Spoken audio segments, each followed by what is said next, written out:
Bia Kamal ka Noor Online TV channel ka jan gwas me bana ler me bana jaling mi e jirama jidit ka Noor Online TV channel gor jeno jender subscribe ka Noor Online TV ko de ler tide kan chamala shubkaje an ler ban ling gwas me kwi ko reche to kam kume South Sudan People Defense Force kene kume mente pin Dr. Yengma Chaten ala kume SPLM mayo te ko raj me chakula lat wude guen tour de me kajen video me wude me shala bulbul ramkel mi la kwerba ka ne kaji so Sudan mute ka lwangba kiete ka riet katin konde lat karodin ban shode ban jaw jek tama gwas me mono kon ko woni am me jiram jidit kan war online TV channel donga jen changan yam kaji kuji je en war online TV channel gor jen o jende subscribe ko de latiti de kan chamala shub kaji gwas dan en pai ka berech ban ci wore ler ka manana banaling area ga ci tuok re which kana goro gor ka jen go shede we woni am mishi unify force ke de inte konde sha nge ka kwimat ka ki ka kwimal ka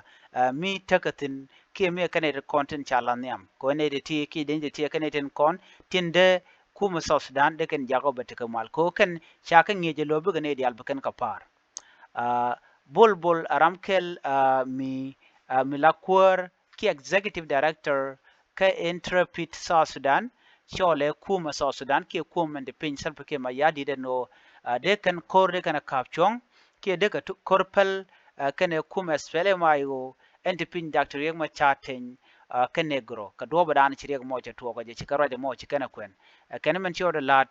jega long ke michro lot ka kuje mo teken kuma South Sudan ko dungmar chikan de wo niam re kur dan to kon tama dara gwalong ko she gwache to ki gwache ben ka do michro lot en man to kor kam kuma kier kana Dr. Yegma Chaten gwas bana je gwech ke bana tara bana je linkel an do badan chi kor mo cha to ga je wajen te ka shek poni ke goten kon te la torbiyela la ka kap ko chongten ci kume mente pin self ke ma yadit ci deni ka shiga jiyan shi kan wura wujin wina mi gwada dana to kuma spele mayo tigitin ka shek point dien ka jokan kan go de yan shek point mo de yana gak ano ko kan shek point to la kan torbiyela tin nun ka kwaki tin nan ka kwakrar la kan ka jako bi ka jan ka nyok bote ne to ngwan long ti lep ka shek point ka kuje mo sha gorno te ka nei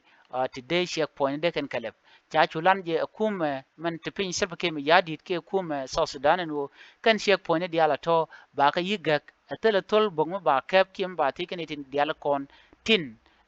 jel ka torbiyele kana mo cha je nok je wech shume no kume South Sudan ba chikan no de na de ka ti ka yo kane de kon jel ka torbiyele arwaje me roy mi cha kwen ne ka jeron kin dangro wi jan dangro ngwan ngoda kana ne pen ka ron jidit ala ron kin dangro jan dangro de cikir ma yadi ci raje mo ci yor pin ray wi ka jupa te ka tina mani ko ne Dr. Yengma Chaten durgon ramdan la vice president ka South Sudan te tin ba katin kon lat karodian araje bana kulin gwas me men ci lat o ne ala kwar dana la le lat ray wich ka South Sudan ka kuma kir ma yadi lure kong ramdan la le la kalat ka kwide ni ci kala do ne ka shenga welkel ka pai kel won ken dangro jen dangro de die ala pan ke sarde shala do ne sha de ni ken shaka mak kuma spele mayo gwada ndana tegutin shu korcho to gon gwasmo ken kan la no mite ken de shanak ke mite ken de shamu ka bot dundo shi kan la ne jen go chire ga to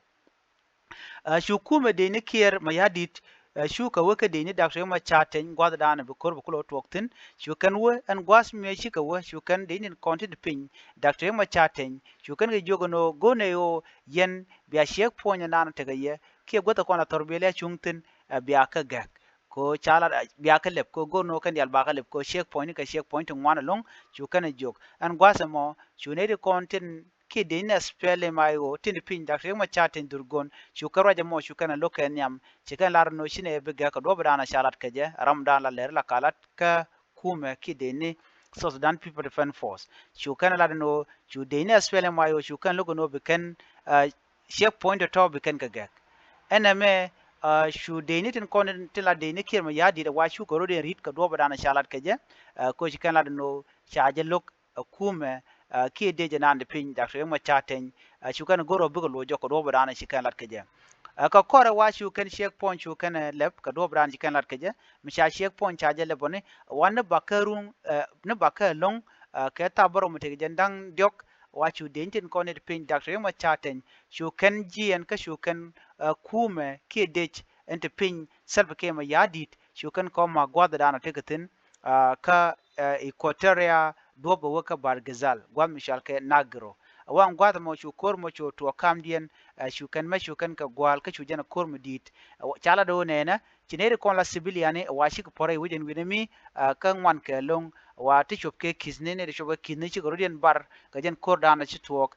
pan ka shang wel kel ka pai ke ron kin daro jen daro de gwad mi chi kume men te pin Salva Kiir Mayardit kana kume ne pin Dr. Riek Machar ten gwad mi chi yetin ka kwi shek point ka ano eneme tuoga ka shanga wel kel shiga men ngai kona ka pai kel ron kin daro jen dagro di jen gwada dana shirya mo tuokten chala de wone ne de ne Kiir Mayardit de kan te garekto ko ken shikan de jiyan bi ka denin kon de pin Dr. Riek Machar ten ade kan go jogo no shek point dun elabaje kan de indi ti shikan te pin Salva Kiir Mayardit te ka pin Dr. Riek Machar ten mite ka do me de ga jogo jen go de kan shek point mo de kan agak Dr. Riek Machar ten ajende bonde ki de ne ka ajende ga jogo no labaje en shek point mo ko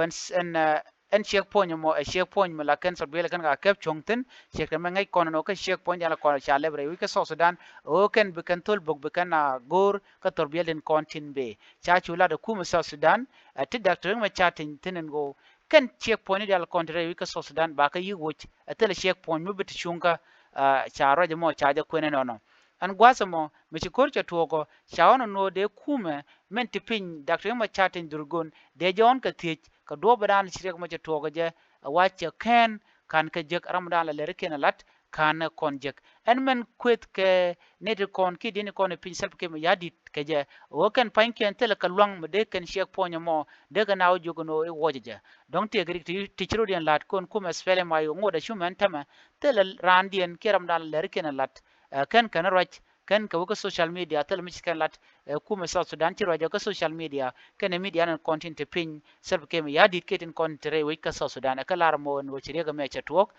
duno en kuma de pin Dr. Riek Machar kan ka raj tal mi kan lar ngoda ba lep ka kamandan bi kan lat dundo man chala da wa kan mek de ni South Sudan People Defense Force tin pin Salva Kiir Mayardit ko do badan chalat ke je ramadan ala ler ken akalat ne lu re kong gwat memen bi angach jaga ku jor ka do badan ci garo mo ci kan lat ke je man ko lat jenene ne mitte gare mu ci to gor je no bayalat ka do badan ci to ke je set ko area ka to tama ku shek point en kuma spele mayo ngai kana gwano shek point ko ne lebre wi ka South Sudan yer kan tandan en de ngwande ga jal ke je kenere konde la ji humanitarian te la loga tupke wa kan ci kan jel anyok point ba kan shek point ba gat ka natin ka do bran chalat ke je jen mo kwajel gorno kan shek point ko ne chale bloro bang re wika South Sudan ba ka gak namo agenda na chala re wina diala no tele shek point mo be ja mi bit shunga re shek point mo chala da kuma South Sudan no bat shunga ke ajen shek point mo bit ga kama shek point dial chaka leban tama ko tarbiyal dial bika jalora bang mena wodiere which ka South Sudan ka do bran shalat ka je ki witen content wagaten name agenda na shalat shukume aspele mayo kene kume South Sudan People Defense Force tinte pin Salva Kiir Mayardit shikan koro mo shikan terpan dundo kwaj kamandan le roda man chakulat gwasame ramadan en shajor shaling man shal ka bulbul ajane ne tin content de te ka dwer e kume South Sudan ko en kume South Sudan ngai kene gwane ne ala netin content de wo ke kuma swele mayo ko ngai ke jeno te terata katen a unified force tele ka kwich anyok milap ke checkpoint ala lebjewung sha de ter ka bom ko man chala kuma South Sudan men pin sab ke mi yade de kanane lung na yo de riem de loñ ka do be dan wo ken ka je kana gor kano de kin yin baka kuma asfele mayo ko mi kuma asfele mayo cikan logo no lepkin checkpoint de ga do de kan yor ka do brani kan lat kaje ko kan ci ne gor no te gari ma bolon na mo nyod de gano no cikan gor do kan yin ka kuma asfele mayo dum do kan wutin me ci kuma asfele mayo ko do brani kan lat kaje an go cikan checkpoint kan lo lep ka shu kana tu makarun wang go ke je no te ka metot me te ka diutin enemi ci kuma asfele mayo ci garwa de den cikan ko nyoko mlat kana na me agenda na shala no shi na mo cheretin dino men te ke longa kuma South Sudan o de malere tetin netin kontin gor kan o de loñ marka gwa kamite ka do mi mo ba galen ka je ko do dan de ken checkpoint de ken le ko je ba ka ti ke je agwa ashi dom nge ka dundu angai ke je no ken de ni chika de lin kam ken ka kuje mo gor je no ba jare ale ka gwa na me ajere ga dana chiro da lat re wich ka so Sudan kam kume spele mayo kene kume men te pin selbe ke ma yadit ka do ba dana shalat ke je ngoda ba kan kon jo dana chana nung de ni tin pin Dr. Yang Machaten ngore kan konaling mishi kan nung bana jelin ka do ba dan en chikan lat ke je na me do ba dana chalat ke je kume men de pin kir ma yadit karwade tele kume men de pin Dr. Yang Machaten tin me jira ma jidit kanwar online TV channel ka jen changan yam ko jigor jen ojin der subscribe kanwar online TV channel ko bler ko ne ba non ka bukan chwa mala shupkaji gor jen o ba der char der ja gor pin gwasamo magwa ki mi jek me der lar bi lar pin gwasamo ko gor kono bitin diala kon lat ke buka te ka chob lwaj ko de na de kan mal de kan non ka de ma der tin an bi ataka mal bye bye